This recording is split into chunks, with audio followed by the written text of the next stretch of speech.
আসসালামু আলাইকুম প্রিয় দর্শক, আশা করি সকলে ভালো আছেন এবং সুস্থ আছেন। জীবন কথা অনুষ্ঠানে স্বাগত জানাচ্ছি সকলকেই। আমরা আমাদের প্রিয় নবী মোহাম্মদ রাসূলুল্লাহ সাল্লাল্লাহু আলাইহি সাল্লামের জীবনের বিভিন্ন দিক, বিভিন্ন বিভাগ এবং তার ফুল জীবনী নিয়ে আমাদের চিন্তা আছে যে আমরা ফুল জীবনীটা কি কভার করব। আর এই বিষয়টিকে কভার করবার জন্য আমাদের সাথে যিনি নিয়মিতভাবেই থাকবেন, নাজমুল হক শিকদার শিবলু স্যার, মানারত ইন্টারন্যাশনাল ইউনিভার্সিটির ইংলিশ ডিপার্টমেন্টের সহকারী অধ্যাপক। তো আমরা তার কাছ থেকে রাসূল সাল্লাল্লাহু আলাইহি সাল্লামের জীবনী বিস্তারিত শুনবো।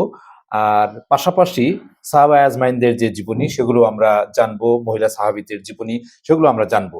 তার পূর্বে আমরা নাজমুল হক শিকদার শিবলু স্যারের কাছে যে বিষয়টি জানতে চাইবো যে আসলে আমাদের সারাউন্ডিংস এ বা আমাদের অঙ্গনে বিশেষ করে আমরা যারা আছি কলিগ হিসেবে আমরা মোটামুটি একটা আমাদের ভালো যে ধারণাটা হয়েছে আপনার সম্পর্কে, যে সিরাত সম্পর্কে আমাদের মাঝে যারা আছে মোটামুটি আমরা আপনাকে এগিয়ে রাখছি সবসময়।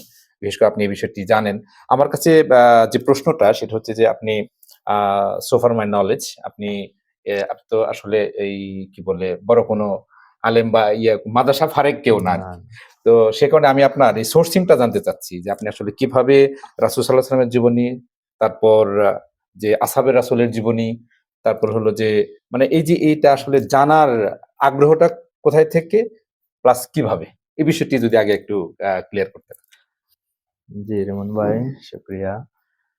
সালামু আলাইকুম। অত্যন্ত চমৎকার একটি প্রশ্ন করেছেন এবং যে প্রশ্নটি আসলে আমাদের প্রত্যেক মুসলমানদের মনেই আগ্রহ জাগায় যে আমরা আমাদের প্রিয় নবী হযরত মুহাম্মদ সাল্লাল্লাহু আলাইহি ওয়াসাল্লাম সম্পর্কে কিভাবে ডিটেইলস জানতে পারি। তো রাইট। এক্ষেত্রে নিঃসন্দেহে আপনি জানেন যে একজন সাহাবী আম্মাজান আয়েশা রাদিয়াল্লাহু আনহাকে প্রশ্ন করেছেন যে আমাকে নবীজি সম্পর্কে কিছু ঘটনা যদি শিক্ষা দিতেন। তো তিনি বললেন, "তোমরা কি কোরআন পড়ো না?"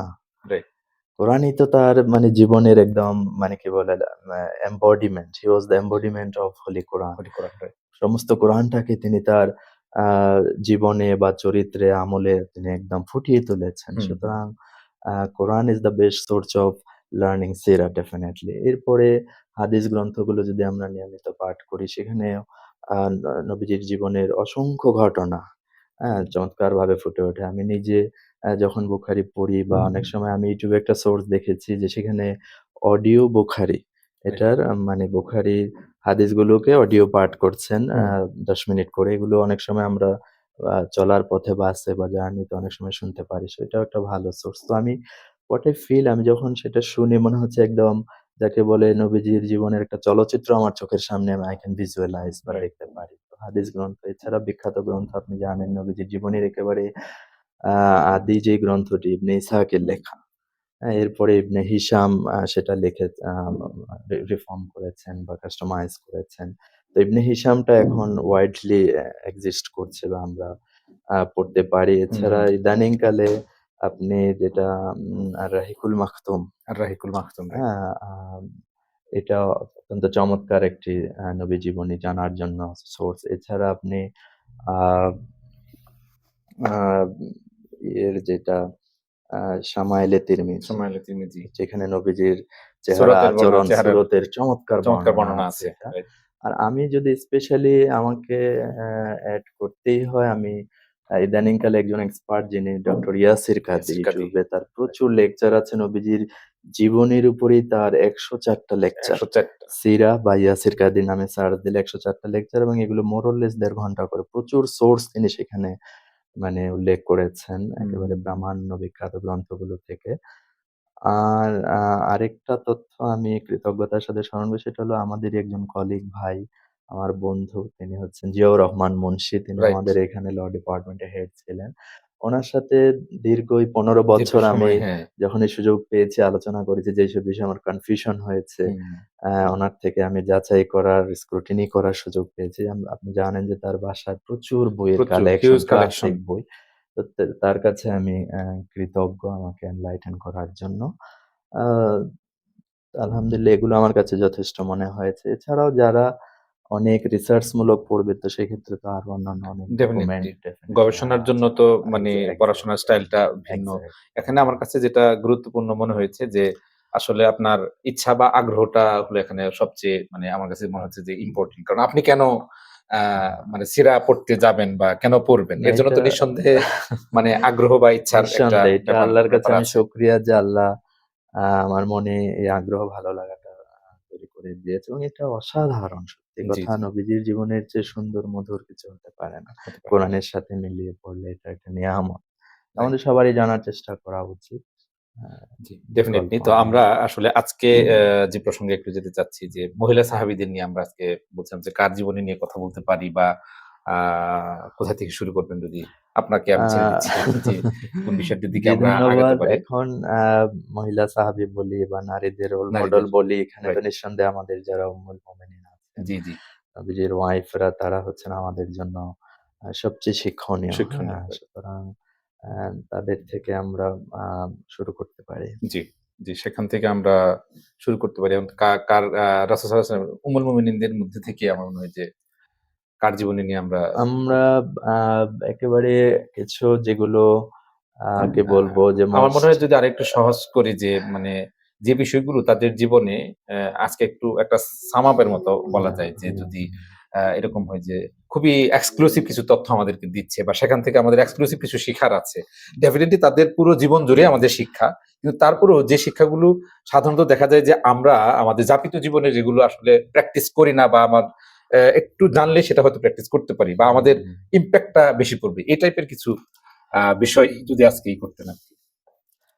ওকে, আপনি খুবই চমৎকার বিষয়টা ফোকাস করেছেন। তবে আসলে তাদের জীবনের যে শিক্ষা সেগুলো তো অনেক বড় পরিসরে আমাদের রাইট। জানতে হবে। তো আমি বিশেষ করে শ্রোতাদের আগ্রহের আ আ মানে আগ্রহ সৃষ্টি করবে এরকম কিছু জি, কি জি। বলবো যেটাকে লুক্রেটিভ বা জুসিভ আইটেম বলা হয় সেরকম কিছু তথ্য। আ যেরকম আমরা অনেকেই হয়তো আ আ জানি না যে নবীজির ওয়াইফদের মধ্যে ২ জন কিন্তু বোন ছিলেন। রাইট। হ্যাঁ? আল্লাহ হুম, রাসূল হুম, ২ হুম। জন বোনকে বিয়ে করেছিলেন। তাদের একজন হচ্ছেন আ জয়নব বিনতে খুজাইমা এবং আরেকজন ছিলেন মাইমুনা। মাইমুনা।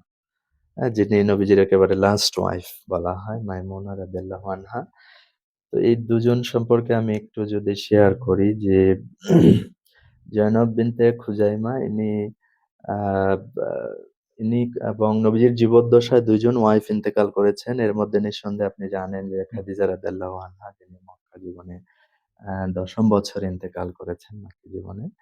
আর নবীজির জীবদ্দশায় জয়নব বিনতে খুজাইমা তিনিও কিন্তু ইন্তেকাল করেছেন। এবং ইন্টারেস্টিংলি যে জয়নব বিনতে খুজাইমার উনার জানাজার নামাজটা নবীজি নিজে নিজে পড়িয়েছিলেন। পড়েছেন। যেখানে খাদিজা রাদিয়াল্লাহু আনহার ক্ষেত্রে এটা ঘটেনি। কারণ ঘটেনি। তখন জানাজার নামাজ ওভাবে ওকে ম্যান্ডেটরি ছিল না। হয়নি। হুম। হ্যাঁ? তো আ ইনি আবার খুব অল্প সময়ে ইন্তেকাল করেছেন। হ্যাঁ? হুম, মক্কা হুম। জীবনেই তিনি ইন্তেকাল করেছেন। ইন্তেকালের পরে আপনারা জানেন যে ইসলামের ২ জন বোনকে এট এ টাইম এটা টাইম বিয়ে করা হ্যাঁ। অ্যালাউড না। তো এরপরে শেষের দিকে আ মায়মুনা রাদিয়াল্লাহু আনহাকে তিনি বিয়ে করেন এবং আরেকটা তথ্য আমার আমার কাছে পার্সোনালি খুব মজা লেগেছে। সেটা হলো যে এনাদের দুজনের যিনি মা, হুম। এই ২ জন উম্মুল মুমিনিনের যিনি মা তার নাম হচ্ছেন হিন্দ বিনতে আউফ। হিন্দ হিন্দ বিনতে আউফ। বিনতে আউফ আউফ। এবং তাকে বলা হয় যে most noble mother in law in the world. আচ্ছা, এটা অর্থাৎ তো বিশ্বের সবচেয়ে তিনি মানে কি বলবো যে প্রভাবশালী বলেন, সম্মানিত বলেন একজন শাশুড়ি। শাশুড়ি। হ্যাঁ। তো এখন প্রশ্ন হতে পারে সেটা কিভাবে? হুম, হুম। তো সেটার ১ম যে তথ্যটা যে ইনির ২ জন মেয়ে জামাই ছিলেন আল্লাহ রাসূল স্বয়ং রাসূল নিজে। নিজে। তাহলে আল্লাহ রাসূলের চেয়ে সবচেয়ে দামি জামাই আর কোন কোথায় শাশুড়ি হইতে পারে? পেতে পারে? রাইট।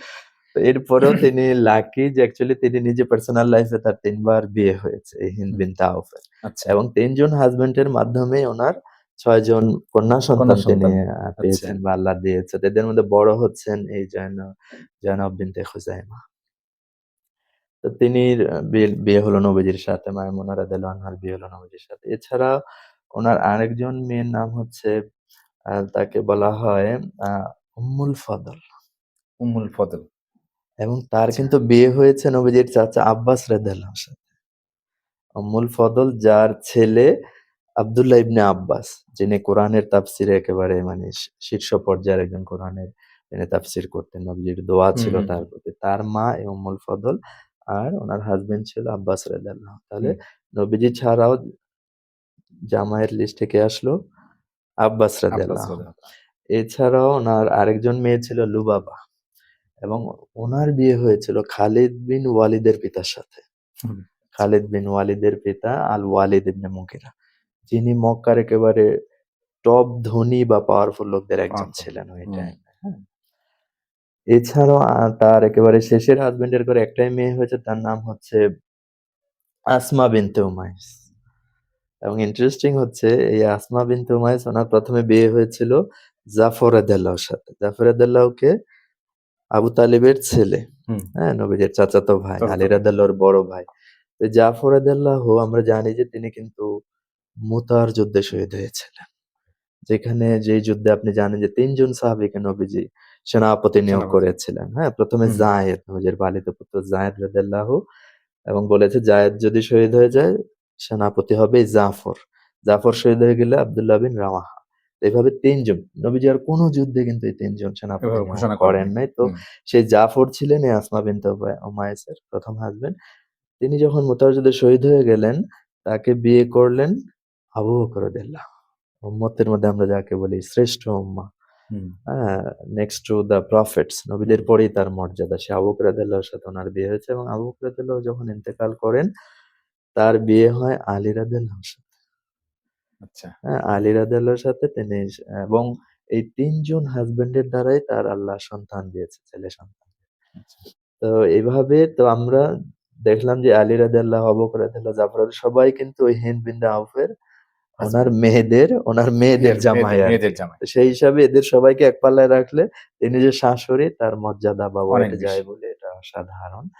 আ তো এটা আমরা আরো এক্সপ্লোর করতে পারি। জি, ডেফিনিটলি। আ আর আরো যদি আসলে অ্যা রাসূল সাল্লাল্লাহু আলাইহি ওয়াসাল্লামের জীবনী এবং সাহাবীদের জীবনী, বিশেষ করে আমরা যদি আমাদের পারিবারিক জীবনে এসে হুম। মহিলা সাহাবী যারা ছিলেন, তাদের আ আ প্রসঙ্গগুলি নিয়ে যদি আমরা আসলে কি শিক্ষাটা সেখান থেকে আমরা গ্রহণ করতে পারি? এই টাইপের যে ঘটনাগুলি আছে। নিঃসন্দেহে, নিঃসন্দেহে। আসলে এটা তো আ বলে শেষ করার মতো না। যেরকম আজকে একটু যেটা আমি জয়নব রাদিয়াল্লাহু আনহাকে নিয়ে আলোচনা করলাম। তার একটা টাইটেল ছিল। তার টাইটেলটা হলো তাকে বলা হইতো মানে উম্মুল মাসাকিন, উম্মুল মাদার মাসাকিন। Of the poor.